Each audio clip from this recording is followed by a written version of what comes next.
والا عذاب ہوگا۔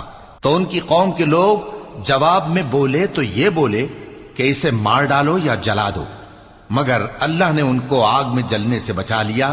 جو لوگ ایمان رکھتے ہیں ان کے لیے اس میں نشانیاں ہیں۔ اور ابراہیم نے کہا کہ تم جو اللہ کو چھوڑ کر بتوں کو لے بیٹھے ہو تو دنیا کی زندگی میں باہم دوستی کے لیے، مگر پھر قیامت کے دن ایک دوسرے کی دوستی سے انکار کر دو گے اور ایک دوسرے پر لعنت بھیجو گے، اور تمہارا ٹھکانہ دوزخ ہوگا اور کوئی تمہارا مددگار نہ ہوگا۔ پس ان پر ایک لوط ایمان لائے اور ابراہیم کہنے لگے کہ میں اپنے پروردگار کی طرف ہجرت کرنے والا ہوں، بے شک وہ غالب ہے، حکمت والا ہے۔